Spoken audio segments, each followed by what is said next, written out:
Do you have an alt problem in World of Warcraft? I have to admit that I have a little bit of an alt problem. Oh, no, it's not that I have too many alts. No, no, no, no, no. Um, in fact, I've actually cut back. I am down to 20 alts on the Alliance side, plus a few hordes to spy on the Horde for my Alliance characters. No, that's not my problem at all. I have just the right number of characters. Every one of these heroes is essential.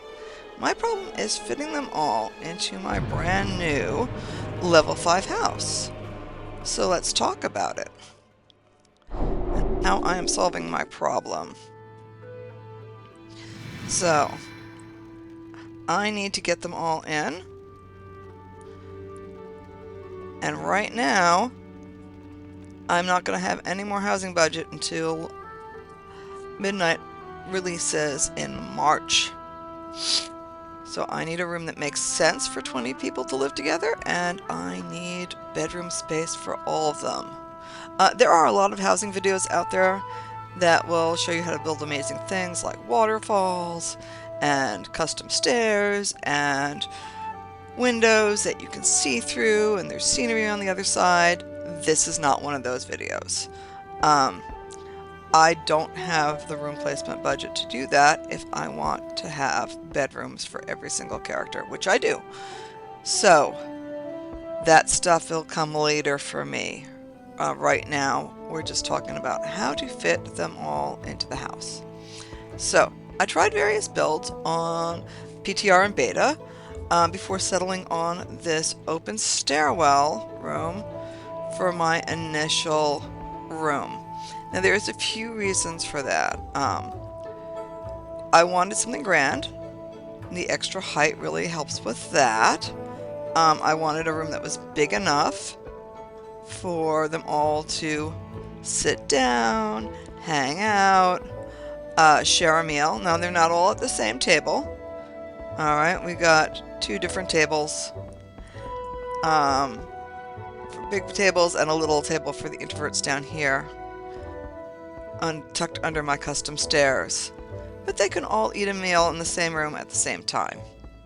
Another reason I did the open stairwell is because well, it's an entire point cheaper than a regular stairwell, and I would need stairs eventually since I did want it to be a two-story house.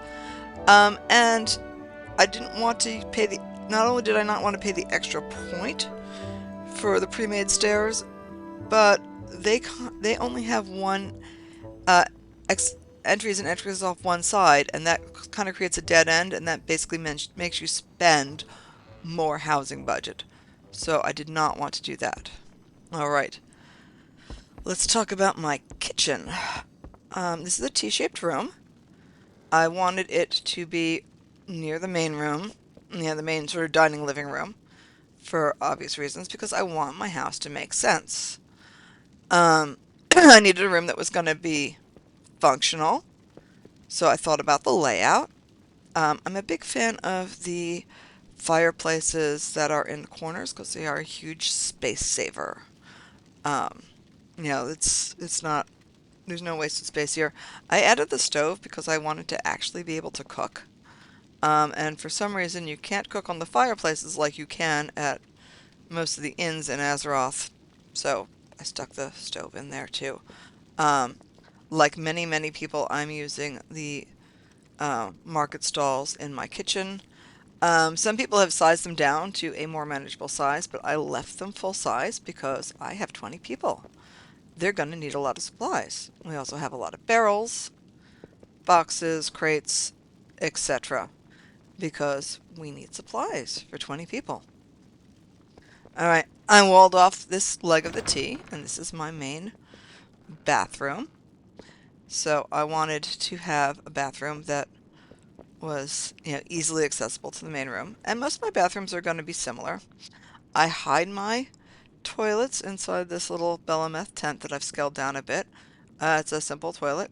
It's a crate, a barrel sunk halfway into the floor, and a stool that I have dyed vortex teal to make it kind of look like water, and it serves double duty. Looks kind of like water, and you can sit on it, etc. I'm a huge fan of the dye system. I like dyeing wood, either basic birch or mahogany, to go with the colors of my house. Midnight blue and white are the colors that you're going to see all over my house because those are the colors of the tabard of my guild. It was a day one Maelstrom guild that I co-founded, and I love it. Now, one problem with the dye system and the bathtubs, this is supposed to be a full tub, and sometimes it has the water showing, and sometimes it doesn't. It's a little glitch. I am assuming the developers are on that, and it will be fixed eventually. And right now, I'm going to just live with it because sometimes there's water here, and sometimes there isn't. I also size my bathtubs up because I like a big bathtub. And I love the way the housing system lets you do that. All right. Uh, I needed a little bit of a hallway because otherwise the kitchen would automatically join up with the square room behind it. And I didn't want it to join up. I didn't want doorways automatically populating where I wanted solid walls. So I've got a little bit of hallway. This is just a closet.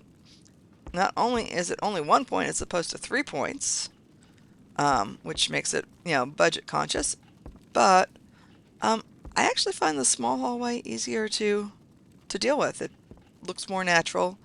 I find the longer hallways difficult to decorate in a way that makes sense to me. So this is just a little spill out extension of my common room. All right, and then we're into the cross-shaped room that is kind of like the hallway backbone of my modular design. And I'm going with a modular design because I don't want to have to rip multiple rooms down every time I have more floor placement budget to spend. All right, I'm just keeping it. So as we expand, we're going to have more cross-shaped rooms with rooms off to either side. And I just have to rebuild a minimum of stuff in that way. All right. You'll notice that I'm a huge fan of the Borealis fireplace. Got plenty of war resources from BFA. And I like it. It's pretty. Also, housing came out at the beginning of December, and it's been a particularly cold December here in the greater Boston area. So, fireplaces, we like them. They're making me feel cozy even when the outside weather is definitely not cozy. It's chilly out there. All right. So most of my bedroom spaces are what I call this small square module. So what I've done is I've divided my small square room down the center 2/3 of the way, and then I've cut off the room all the way across at that 2/3 mark. And this creates two small rectangular rooms that I think are a nice size and a nice shape. You kind of want, square or rectangular rooms, and you don't want long, skinny rectangles. That doesn't make any sense. Right now, all of my characters are sharing with a roomie because we need to fit them all in. And I think it's a decent sized room for two people. And we can dye things different colors to suit different characters. This room here is for my Priestess of Elune and my Sentinel, i.e. Protection Warrior. There's a Night Elf. I got a lot of Night Elves, okay? But they're not all Night Elves. And then each of my little sort of small square modules has a sort of a common work area or sitting area, and those are differentiated, and a small bathroom. And the bathrooms are all, small, and I would call them efficient. And it might seem a little cramped, but you know what? This is about the same size and shape and layout as my real life bathrooms. You know, we don't waste a lot of space on bathrooms in my house. Alright, the other side is very much the same, but different decorations, different furniture. The beds are your hint that not all of my characters are night elves, though I will admit that I've got humans and other races, gnomes, etc., using these beautiful Caldori themed beds from Legion. I had plenty of Legion resources, and I love the beds. Um, but as you can tell from the map of Gilneas, I've got a Worgen living in this bed here with her night elf companion. Alright, and they have a slightly different bathroom, but again, the same theory. Alright, back here, I walled off the end of the cross-shaped room, and with my very last point of housing budget, I added a closet on here. Alright, and this is a room for my human paladin and my Draenei mage. It's cozy, it's nice. Closets, they're great. One point, if you just need to add a little extra room. So this is basically a square room with like kind of a natural divider in it. But as soon as I get more room placement budget, what I'm going to do is I'm going to clear out this room, take down the hallway, alright, and put another cross-shaped room there, and start building out again in that modular approach. And then these guys will be moved to one of the new rooms. It's fine. You'll notice that my layout on the upper floor is very much the same. Oh, I do have a T-shaped room over the kitchen. I'm not going to show that to you. It's for some much beloved characters who really deserve a room of their own. So it's in there. I haven't played them in years, but they are special, and so they deserve a room. Oh, and you'll notice one thing about me is I like my house to make logical sense. So there's a fireplace down there, but the fireplace kind of stops, and so I built a chimney up through here because the smoke's got to go somewhere. And you will notice that on this cross-shaped room, the fireplaces are in exactly the same places below, and that's because these fireplaces are sharing chimneys with the ones below them. Same thing in here.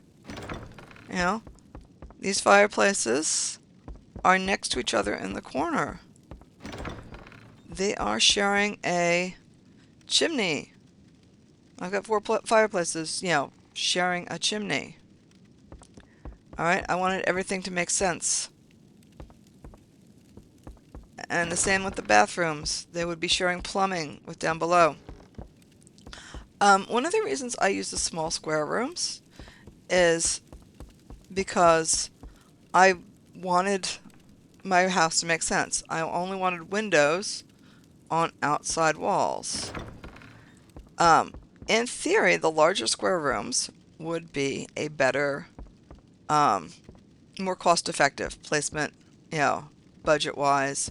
You'd get more area per point of room placement. But that would make a lot of interior walls, and while the housing system will let you put windows on interior walls, and they'll let you put windows just about anywhere. You could float a window in the middle of a room. I wanted it to make sense. That's a me thing.